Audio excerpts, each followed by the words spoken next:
श्री त्रिलोक चंद छाबड़ा। यह मेरे भारत की छोटी सी एक झांकी है। अभी तो जमीन में नींव भरी है, शीश महल तो बाकी है। मिशन आर्थिक आजादी के जनक श्री त्रिलोक चंद छाबड़ा जी का जन्म सन 1957 में राजस्थान के अजमेर जिले के एक छोटे से गांव नानसी में हुआ। पिता मोहनलाल जी गांव में एक छोटा सा जनरल स्टोर चलाते थे। माता धापू देवी गृहिणी थी। 6 भाई बहनों में से श्री टी.सी. छाबड़ा जी तीसरे नंबर के पुत्र हैं। अपनी प्रारंभिक शिक्षा इन्होंने अपने गांव में और उच्च शिक्षा जयपुर में पूरी की। विलक्षण प्रतिभा के धनी श्री त्रिलोक चंद छाबड़ा जी सफल व्यवसायी के साथ साथ एक संगीतकार, गीतकार, लेखक और एक अच्छे वक्ता भी हैं। मेरी शादी बचपन में जल्दी हो गई थी और 77 में हुई और बहुत ही सरल और स्वभाव के और अच्छे स्वभाव के मुझे मेरे हस्बैंड मिले।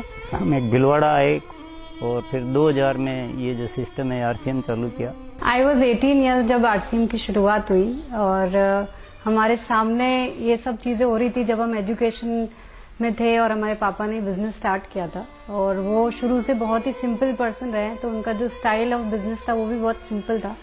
But at the same time वो ये जो उनका एक प्रिंसिपल है कि things should be in a very organised manner. Trilok Chand Chhabra ji को मैं लगभग पिछले 27 सालों से जानता हूं और उनके सानिध्य में मैंने काम भी किया है। छाबड़ा जी की जो सबसे पहली क्वालिटी है कि या तो लोगों पे जिन लोगों पे भी जो विश्वास करते हैं उन लोगों पर पूरा बिलीव करते हैं, और दूसरे उनकी जो क्वालिटी है कि वो किसी काम को करने की जब ठान लेते हैं तो उस काम को किसी भी हालात में उसको पूरा करते हैं। जब ये चालू किया था आरसीएम, उससे कुछ समय पहले कुछ सिस्टम यहाँ हिंदुस्तान में चलते थे जो जानकारी में आए, तो एक दिमाग में पता नहीं एकदम विचार से आया कि ये तो बड़ा सुंदर सिस्टम है। अगर हम इसमें नॉर्मल प्रोडक्ट जो हमारे रोज उपयोग होते हैं वैसे प्रोडक्ट लाकर अगर करें तो ये तो देश के लिए बहुत अच्छा सिस्टम है, बहुत सारे लोगों को इसका लाभ मिल सकता है। और उसके बाद एक ऐसा विचार जो अंदर पैदा हुआ तो उस विचार ने मुझे कभी रुकने ही नहीं दिया। टी.सी. छाबड़ा जी को मैं पिछले 25 सालों से जानता हूं और उनके सानिध्य में मैंने काम भी किया हुआ है। टी.सी. छाबड़ा जी की सबसे बड़ी क्वालिटी है उनके लिए काम होता है। काम छोटा और बड़ा नहीं होता, वो हर काम को उतनी ही सीरियसनेस से करते हैं, चाहे वो काम छोटा हो चाहे बड़ा हो। मुझे याद है जब आरसीएम की सबसे पहली मीटिंग हुई थी, एकदम फर्स्ट मीटिंग, मैं उस मीटिंग में प्रेजेंट थी और वो एक पेड़ के नीचे बाहर मीटिंग हुई थी जहाँ पे मुश्किल से शायद 20 लोग बैठे होंगे। क्या मालूम, इनसे पहली बार मिलते ही मुझे लगा कि कुछ विशेष व्यक्ति है ये, जो बोल दिया एक बार फिर वो याद है, वो एक कंप्यूटराइज काम हो गया। मेरी एक नेचर है कि मुझे अगर कोई चीज अच्छे से समझ में आ गई, मैं कन्विंस हूँ कि हाँ ये जिंदगी में सही है या ये काम सही है, तो मैं फिर किसी के रोके रुकता नहीं हूँ। तो आरसीएम की भी यही कहानी है। शुरू में सबने मना किया, परिवार वालों ने भी मना किया, दोस्तों ने भी मना किया, बहुत सारी चीजें भी हुई, लेकिन मैं कन्विंस था, मुझे समझ में आ गया था कि ये सिस्टम है, इसको देश को इसकी जरूरत है, आम आदमी की जरूरत है। वो हमेशा एक ही चीज बोलते हैं लाइफ में कि चाहे दुनिया कहीं पे भी कुछ भी कर रही हो, चाहे पूरी दुनिया भी अगर वो चीज कर रही है और अगर वो गलत है तो हमको उसका साथ नहीं देना चाहिए, हमको हमेशा सही चीज ही करनी चाहिए। जो उन्होंने अपने जबान से कहा उसको उन्होंने पूरा किया। जबान के सच्चे ये उनमें मानता है। एमएलएम के नाम पर ज्यादातर कंपनियां कुछ महंगे प्रोडक्ट लाती है उसमें और ज्यादा कुछ उसमें से बांटने की कोशिश करती है, और हम आरसीएम में ऐसे क्यों प्रोडक्ट लाते हैं जो बहुत कम रेट में होते हैं। बहुत ज्यादा इधर कुछ चीजों को हाई फाई करना या कुछ बहुत ज्यादा हर कहीं खर्च कर देना, तो मेरे को कुछ महंगी चीज खरीदना पसंद नहीं है लाइफ में।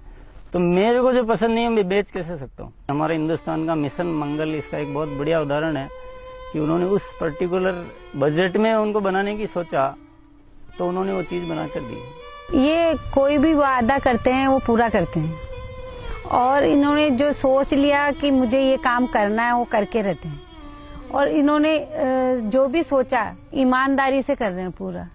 बहुत सारी चुनौतियां आई इस काम को करते हुए, बहुत सारे लोगों ने साथ निभाने का वादा किया, साथ चले, काम को आगे बढ़ाया, फिर उनके मन में पता नहीं क्या लालच आया तो उन्होंने पूरा बाहर जाकर एक नई कंपनी शुरुआत की और पूरा आरसीएम पर अटैक करना चाहिए और आरसीएम के सारे लोगों को, सारे सिस्टम को तोड़ने की एक बार नहीं कई बार बार ऐसे प्रयास हुए कि जब ऐसी घटना हुई है तब आरसीएम में बड़े निर्णय हुए हैं।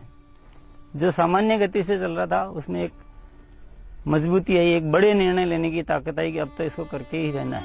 वो बहुत कम बोलते हैं और बोलते हैं वो एकदम सत्य और सीमित मात्रा में।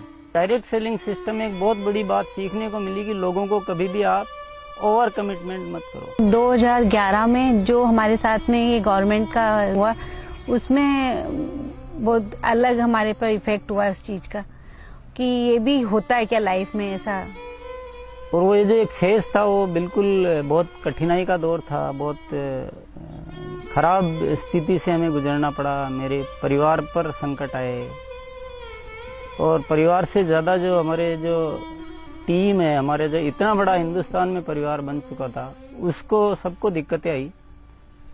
लेकिन एक मन में विश्वास था कि आखिर जो सत्य हो तो सामने आएगा। ऐसा ट्रैजिक पीरियड आया था कि पूरी दुनिया ने ही बोल सकते साथ छोड़ दिया। इनफैक्ट जो एकदम अपने बोलने के लिए होते हैं उन लोगों ने भी साथ छोड़ दिया।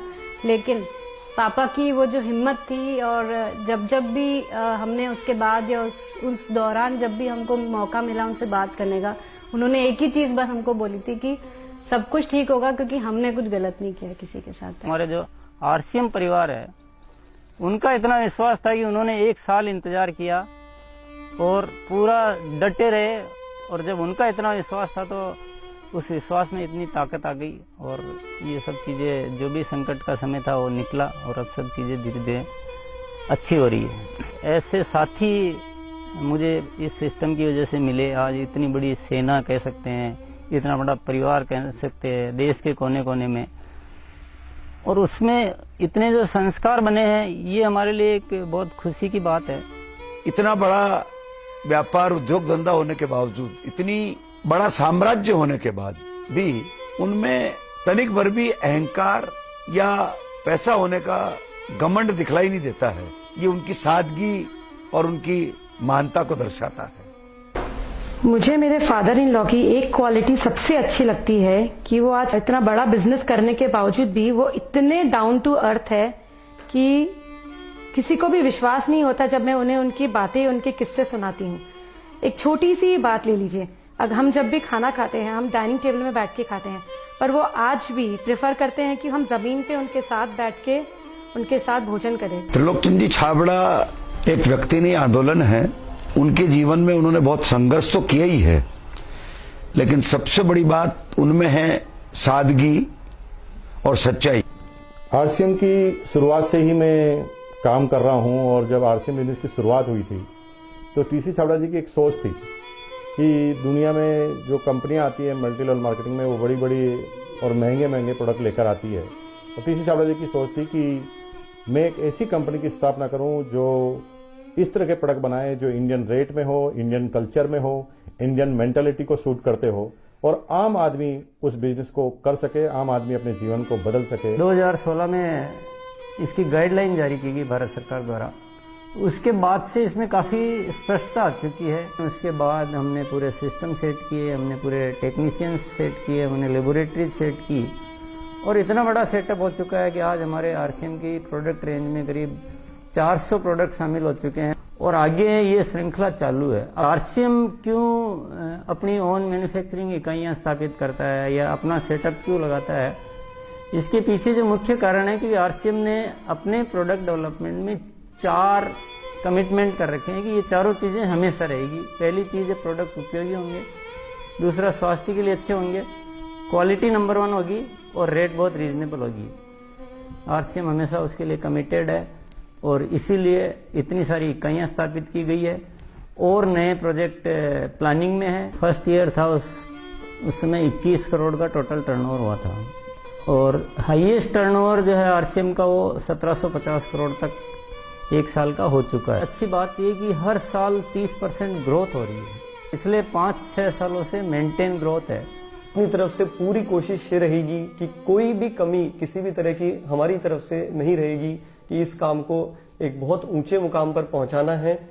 और जब लाखों लोगों के जीवन में अगर हमारे इस छोटे से प्रयास की वजह से अगर थोड़ा भी हम कुछ योगदान कर सकते हैं, ये हमारे लिए बहुत गर्व की बात है। मेरा गोल जो है वो ये है कि आज अपन इस आरसीएम को हिंदुस्तान में नहीं बल्कि कुछ ऐसा करेंगे कि पूरे विश्व में इसका बहुत बड़ा नाम हो। तो आइए सदी के इस महापुरुष, आर्थिक आजादी के जनक, लाखों लोगों के प्रेरणा स्रोत श्री त्रिलोक चंद जी छाबड़ा को हम सब खड़े होकर जोरदार तालियों की गड़गड़ाहट के साथ ओजस्वी उद्बोधन के लिए आमंत्रित करते हैं।